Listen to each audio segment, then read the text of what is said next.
নমস্কাৰ দি বিশেষ বাতৰিৰ সৈতে ষ্টুডিঅ'ৰ মজিয়াত মই লিপিকা। এই বৰ্ষত প্ৰথমটো বাৰিষাতে কৃত্ৰিম বানত প্লাবিত যোৰহাটৰ বহু অঞ্চল। চাওঁ সকামাৰীৰ বিশেষ প্ৰতিবেদন। এই বৰ্ষৰ প্ৰথমটো বাৰিষাতে কৃত্ৰিম বানত প্লাবিত যোৰহাটৰ বহু অঞ্চল। এজাক বৰষুণ দিলে কৃত্ৰিম বান হোৱাটো যোৰহাটৰ বাৰ্ষিক সমস্যাৰ দৰে হৈ পৰিছে। বহু লোকৰ ঘৰৰ ভিতৰত সোমাল পানী। যোৱা নিশাৰ পৰা বৰষুণ একেৰাহে দি থকাৰ ফলত যোৰহাট নগৰৰ বহু অঞ্চল প্লাবিত হৈ পৰিছে। একচুৱেলি হৈছে কি, আজি আপোনাৰ ধৰি লওক 1-1.5 মাহ 2 মাহমানৰ আগৰ পৰা আমাৰ এইফালৰ গোটেই পানীখিনি বন্ধ হৈ গৈছে। পানীখিনি ওলোৱাৰ কোনো বাট নাই। তো গোটেই বৰষুণ অকণমান দিলে গোটেই আমাৰ চোতাল, ঘৰৰ ভিতৰ, খালবোৰতো এনি টাইম পানী ভৰ্তিয়ে হৈ থাকে। পানী ইয়াৰ পৰা নাযায় 12 মাহে। এইডোখৰ চোলাধৰা মানিকপুৰ বুলি কয়। আপোনালোকে কাক অভিযোগ দিছে? আমি ডিষ্ট্ৰিক্ট এডমিনিষ্ট্ৰেশ্যন ডেপুটি কমিশ্যনাৰক দিছোঁ। আমি গাঁও পঞ্চায়তক দিলোঁ। সৰুচৰাই গাঁও পঞ্চায়ত পৰে আমাৰ এইখন, ঢেকৰগৰা গাঁও পঞ্চায়ত। তাৰপিছতে আমি Jorhat development authority, municipality board, আমি সকলোৰে দুৱাৰ খটখটালোঁ।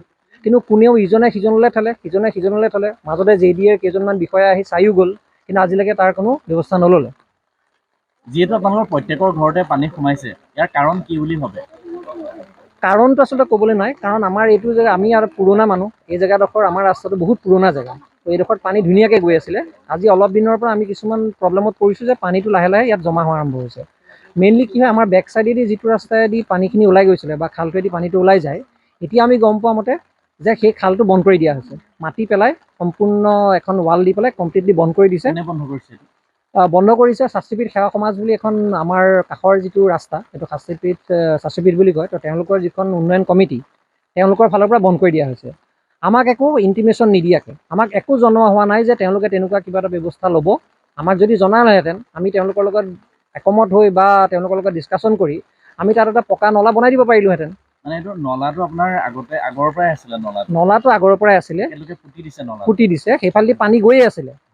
আৰু আমাৰ মোৰ দেউতা শ্ৰীযুত মুনীন্দ্ৰ মোহন শৰ্মা, শ্ৰীযুত ৰমেন বৰুৱা, তাৰপিছতে শ্ৰীযুত দুপ্তি বৰা, এনেকৈ আমাৰ যিকেইজন বয়োজ্যেষ্ঠ ব্যক্তি, তেখেতসকলে সদায়েই ভিজিট কৰি আছে। এই ডিপাৰ্টমেণ্টবোৰৰ তাত গৈছে, ৰিকুৱেষ্ট কৰা হৈছে, কিন্তু তেওঁলোকে একো আজিলৈকে পদক্ষেপ লোৱা নাই। যি কাৰণে আজি আপুনি অৱস্থা দেখিছে, মানুহৰ ঘৰৰ ভিতৰত পানী, পাকঘৰৰ ভিতৰত পানী, বাথৰুমত, গেৰেজত, ৰাস্তা, সকলোতে পানীত মানে। আৰু এই পানীখিনি ভাল পানী নহয়, বিকজ ড্ৰেইনৰ পানীখিনি ইয়াৰ লগত মিলি আছে, ড্ৰেইনটোৰ পৰা পানী ওলাই যোৱা নাই। তো এয়াই অৱস্থা আমাৰ। বেমাৰ আজাৰটো হ'বই, কাৰণ এইটো আপোনাৰ ড্ৰেইনৰ পানীটো এতিয়ালৈকে ওলাই যোৱা নাই। অকল ৰ'দ দিলে যি ওলাই যায় সেইখন পানীয়ে ওলাই যায়। এতিয়া চাওক, মই বুট পিন্ধি আছোঁ, বিকজ উপায় নাই, ল'ৰা ছোৱালীক স্কুল পঠাব লাগিব। ল'ৰা ছোৱালীক যেনে তেনে এই লেতেৰা পানী খুচকি লৈ যাওঁ, তাত আকৌ ভৰি মানে মুচাই পেলাই হেৰিত উঠাওঁ, আকৌ আনি গৰম পানীয়ে ভৰি ধুৱাওঁ। তো তেনেকৈ চলি আছে। এতিয়া আমিতো তেওঁলোকক এপ্ৰ'চ কৰিয়ে আছোঁ, তেওঁলোকে এতিয়ালৈকে আমাৰ একো কৰি দিয়া নাই। বিকজ তেওঁলোকৰ কেইজনমান বিষয়া আহিলে, বিষয়া আহি ৰাস্তাটো চালেহি, চাই পেলাই তেওঁলোকে ক'লে যে ঠিক আছে, আমি শাস্ত্ৰীপীঠ সেৱা সমাজক জনাই আছোঁ। JDAৰ কোনোবা বিষয়া আহিছিলে, মই ইমান বিশেষভাৱে নাজানো, কিন্তু JDAৰ কোনোবা বিষয়া আহিছিলে। তো আহি পেলাই তেওঁলোকে চাই মেলি গ'ল। তেওঁলোকে ক'লে যে হয়, এইটো বন্ধ হৈ আছে, গতিকে এইটো খোলাই দিব লাগিব। আমি শাস্ত্ৰীপীঠ সেৱা সমাজক জনাম। শাস্ত্ৰীপীঠ সেৱা সমাজক মষ্ট প্ৰবেবলি তেওঁলোকে জনালেও, তাৰপিছত শাস্ত্ৰীপীঠ সেৱা সমাজেও তেওঁলোকক কিবা ৰিপ্লাই দিলে, কিন্তু তাৰপিছত তাৰ একো পদক্ষেপ লোৱা নহ'ল। সেইটো আজিও এনেকৈ আছে। আজি যোৰহাটৰ 1 নং সোণাৰীগাঁও, চোলাধৰাৰ মানিকপুৰ আদিকে ধৰি বহু অঞ্চল প্লাবিত হোৱা পৰিলক্ষিত হ'ল। ৰাস্তা পদূলি, ঘৰৰ ভিতৰ, গেৰেজ সকলো পানীৰ কবলত। চোলাধৰা মানিকপুৰ অঞ্চলত প্ৰতিঘৰ মানুহৰ ঘৰত জলমগ্ন হৈ পৰা দেখা পৰিলক্ষিত হ'ল। পুৱাৰ পৰা কোলাত কেঁচুৱা লৈ পানী সিঁচাত ব্যস্ত চোলাধৰাৰ মানিকপুৰৰ ৰাইজৰ। প্ৰতিঘৰ লোক এতিয়া ব্যস্ত হৈ পৰিছে ঘৰৰ ভিতৰত সোমোৱা পানী সিঁচাত। ৰাইজৰ অভিযোগ, বিভাগীয় কৰ্তৃপক্ষক বহু আবেদন নিবেদন জনোৱাৰ পিছতো কোনো সুফল নাপালে। স্থানীয় ৰাইজৰ অভিযোগ, শাস্ত্ৰীপীঠ সেৱা সমাজৰ বিৰুদ্ধে। ৰাইজৰ অভিযোগ, শাস্ত্ৰীপীঠ সেৱা সমাজে পানী যোৱা এটা নলাত পকী ৱাল দিয়াৰ ফলত মানিকপুৰ ৰাইজৰ এই সমস্যাৰ সৃষ্টি হৈছে।